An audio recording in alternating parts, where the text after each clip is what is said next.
अस्सलाम वालेकुम नाज़रीन, मैं हूं नाज सहतो और आप देख रहे हैं मेरा यूट्यूब चैनल नैरेटिव विथ नाज सहतो।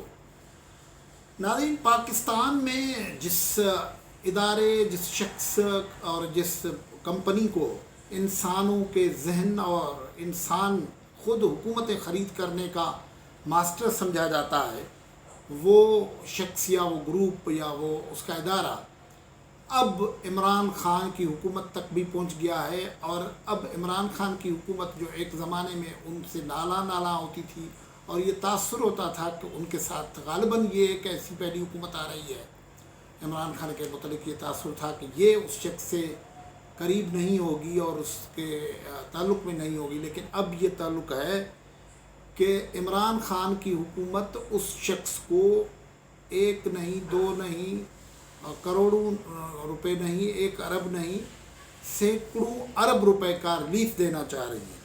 वो शख्स कौन है और वो मामला क्या है, गुफ्तगू इस हवाले से करेंगे। लेकिन गुफ्तगू को आगे बढ़ाएं उससे पहले आपने अगर यूट्यूब चैनल नैरेटिव विथ नाज सहतो सब्सक्राइब नहीं किया है तो सब्सक्राइब कर लें। ये व्लॉग देखें, आपको पसंद आते हैं तो लाइक करें, कमेंट करें, शेयर करें। आपकी सब्सक्रिप्शन से आपके पास नोटिफिकेशन अपडेट्स के पहुँचते रहेंगे और आपके कमेंट से हमारी गाइडेंस होती रहेगी कि आपको हमारे प्रोग्राम कैसे लगते हैं, उसमें और क्या क्या किया जा सकता है। तो नाज़रीन, हम गुफ्तगू कर रहे थे कि इमरान ख़ान की हुकूमत ट्रांसपेरेंसी और शफाफियत की बात कर रही थी। उसके दूसरे माली स्कैंडल्स देखें तो रोज़ाना आते हैं, लेकिन एक का आस्पेक्ट अभी बचा हुआ था, वो ये था कि जरदारी साहब की हुकूमत हो तो उस पर तो बरमला इल्ज़ाम था। इल्ज़ाम क्या था, उसने हुकूमत ने ख़ुद वो काम किया है कि इस मुल्क के सबसे बड़े, जिसको अब सुप्रीम कोर्ट भी कह रही है, लोग कह रहे हैं, रोड रास्तों पे लोग आए हुए हैं। सिंध में एक बहुत बड़ी एहतजाजी तहरीक चल रही है और आज सिंध में उसके ख़िलाफ़ सिंध भर में एहतजाजी रिलीज़ भी होंगी। जरदारी साहब उसके साथ खड़े हुए हैं और वो शख्स है मलक रियाज बहरिया टाउन। लेकिन उस शख्स के मुतलिक ये कहानी तो थी कि गालिबन इमरान ख़ान साहब की या उसकी हुकूमत उसके साथ नहीं है। लेकिन अब जो अंदर की स्टोरीज़ बाहर हो रही हैं उससे पता लग रहा है कि इमरान ख़ान की हुकूमत में भी उसकी ऐसी दस्तरस है और उसकी ऐसी कमान है जैसी जरदारी साहब की हुकूमत में है। ख़बर यह है कि 4-5 दिन पहले मलक रियाज साहब दुबई थे। यहाँ नेब के कुछ मामला हैं। नेब दूसरे लोगों के नोटिस निकालती है, उनकी पकड़ धकड़ करती है, लेकिन इमरान ख़ान के पूरे दौर में नेब ने कभी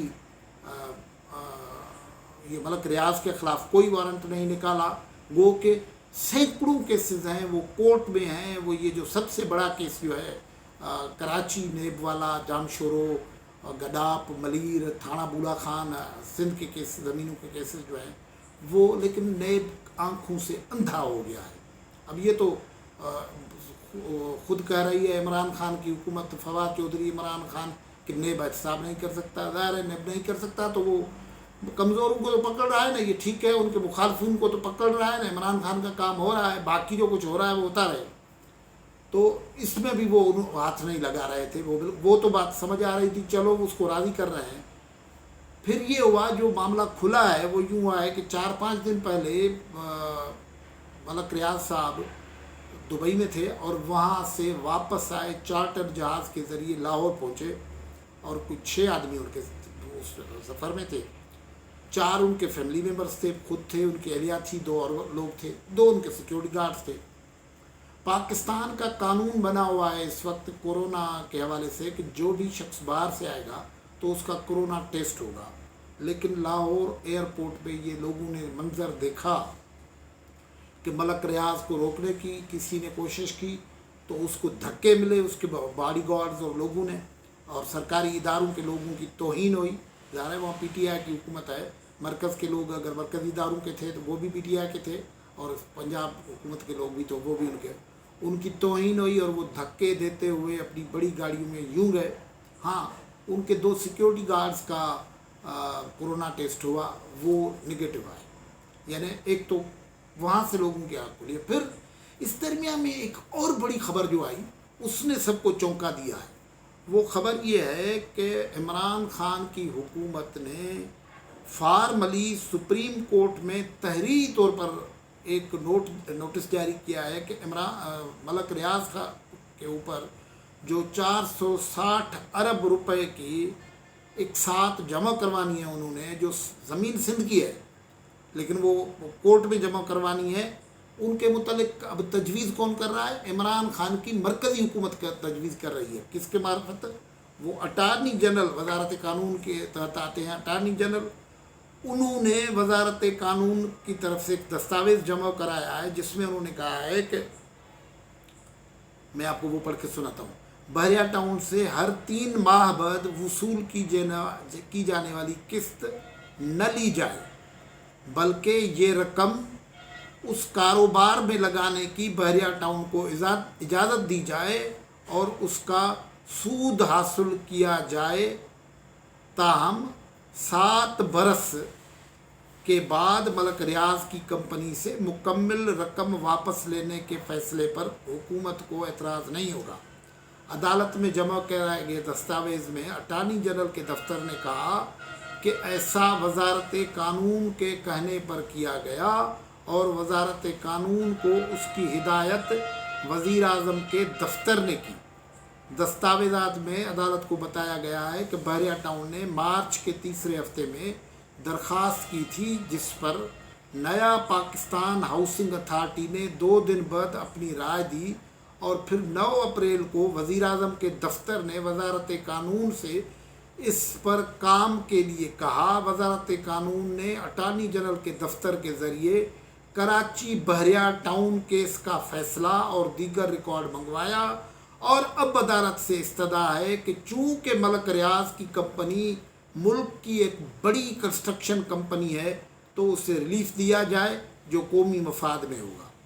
ख्याल रहे कि पाकिस्तान की सुप्रीम कोर्ट ने 4 बरस पहले अपने 3 फैसलों में प्रॉपर्टी टाइकून मलक रियाज की जानिब से अपने कराची, रावलपिंडी, मरी में बहरिया टाउन रहायशी मनसूबों के लिए ज़मीन के हुसूल में बड़ी पैमाने पर बेज़ाब्तगियों की निशानदेही की थी। बाद में अदालत ने कराची में सिंध हुकूमत की मिली भगत से हज़ारों एकड़ सरकारी अराज़ी बहरिया टाउन के हवाले करने के फैसले पर नज़रसानी दरख्वास्त में करार दिया था कि 16,000 एकड़ रकबे की मलक रियाज 460 अरब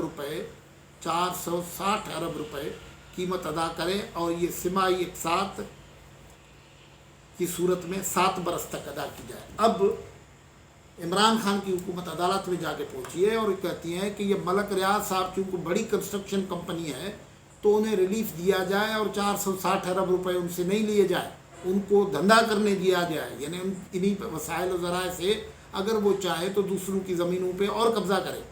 और ये इमरान खान की हुकूमत कर रही है। इमरान खान की हुकूमत सिंध के मामले में बिल्कुल ऐसा ही रवैया रखती है जैसे ज़मीनों के मामले में, जैसे जरदारी ने मलक को एक तरीके से इस्तिस्ना दिया है कि वो जहाँ जाए लोगों के ज़मीनों पे कब्ज़े कर ले, जो होता है। अब इसलिए एहतजाज भी हो रहा है। आज सिंध भर में सिंधी अदबी संगत जो लिटरेरी फोरम है उसकी तरफ से मुजाहरे हो रहे हैं मलक रियाज के इस काम के ख़िलाफ़।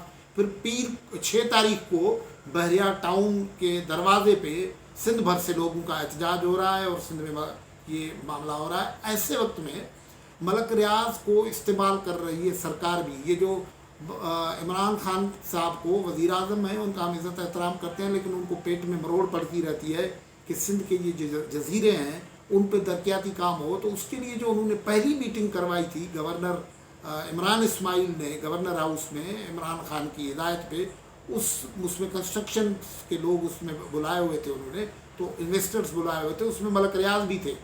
तो अब जो खबरें हैं कि मलक रियाज जरदारी जितना ही दोस्त है मलक इनकी हुकूमत का, इमरान खान का और उनकी हुकूमत का।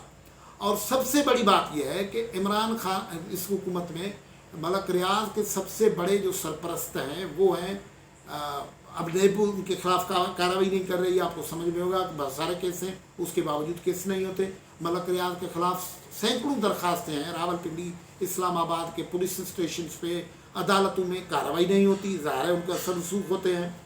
मलक रियाज पे अगर कोई थोड़ा बहुत मुश्किल का वक्त आया है तो वो बहरहाल ये बात कहनी चाहिए कि वो مسلم لیگ کے اس دور میں آیا جب چودھری نثار علی خان انٹیریئر منسٹر تھے، تو اس نے تھوڑا گرل کیا تھا. پھر گجر خان میں اس زمانے میں ان کی لڑائیاں ہوئی تھی محمد میاں سومرو اور شہزاد اکبر والوں کی زمینوں پہ، وہ معاملہ بھی تھم گیا تھا. تو یہ جیسے ملک ریاض کو چودھری نثار نے وہاں گرل کرنا شروع کیا تھا، تو کچھ لوگ بھی ان کے پکڑے گئے تھے. اس زمانے میں ان کے خلاف بھی وہاں پنجاب اور وفاقی پولیس کا تھوڑی بہت کارروائی کرتی تھی. اس کے بعد یا اس سے پہلے کوئی کارروائی نہیں ہوتی تھی. لیکن یہ جو چودھری نثار صاحب کے زمانے میں کام ہوا، اس کا نقصان سندھ میں ہوا کہ وہ زرداری صاحب اس کو یہاں لے آئے. اور زرداری ہمارے ہاں سندھی میں شیخ ہمارے ایک شاعر کا شعر بھی ہے کہ دوسرے جو لوگ گھر میں گھس کے آئے تھے ان کے ساتھ ہمارے اپنے لوگ بھی تھے. تو سندھ میں یہ بھی کہانی ہوئی ہے. وہ یہاں ان کو لے کے آئے، پنجاب میں چودھری نثار نے اسے تنگ کیا تو یہاں لے آئے اور یہاں انہوں نے زمینوں پہ قبضہ کر دیا. لیکن اس وقت نیب اس لیے کارروائی نہیں کر رہا ہے کہ ان کا جو سب سے بڑا تعلق ہے وہ شہزاد اکبر صاحب سے بتایا جاتا ہے. اور وہ نیب کے سربراہ، نیب کے بھلے جسٹس جاوید اقبال ہوں سربراہ، لیکن نیب کے معاملات سرکار ورکار آپ کو پتہ ہے یہ شہزاد اکبر صاحب کہتا ہے کہ میں کر رہا ہوں، تو اس لیے وہ وہاں بچا ہوا ہے. صرف یہ بھی نہیں ہے، لوگ تو یہ بھی کہتے ہیں کہ نیب میں کوئی گزشتہ 3-4 جو نیب کے چیئرمین ہیں وہ ملک ریاض نے لگوائے ہیں. جسٹس جاوید اقبال کا نام پیپلز پارٹی نے تجویز کیا تھا اور وہ کہتے ہیں کہ ملک ریاض صاحب کی تجویز تھی. اور اس سے پہلے فصیح بخاری تھے، وہ بھی ان کی مقرری تھی. اور اس سے پہلے قمر زمان چودھری تھے، وہ بھی اس نے مقرر کروائے تھے. تو اب ایسے بندے سے عمران خان کی دوستی ہو گئی ہے. اور اب آپ یہ جو سارے لوگ ہیں، آپ لوگ ان کو مبارک ہو کہ عمران خان بھی بالآخر ملک ریاض کے یارانے اور دوستی میں آ گئے. اب دیکھیں ملک میں کیا گل کھلتے ہیں. تو اس کا پہلا تحفہ یہ ہوا ہے کہ عمران خان کی حکومت نے سپریم کورٹ میں کہا ہے کہ یہ ملک ریاض سے 460 ارب روپے جو کورٹ نے پہلے فیصلہ دیا ہوا ہے کہ وہ دینے ہیں قسطوں میں، انہوں نے وہ اس سے نہ لیے جائیں اور وہ اس کو بحریہ ٹاؤن کی کنسٹرکشن کے کام میں لگانے دیے جائیں. میرا خیال ہے آج کی گفتگو میں یہ اتنا کافی ہے. گفتگو سے اجازت. اللہ حافظ.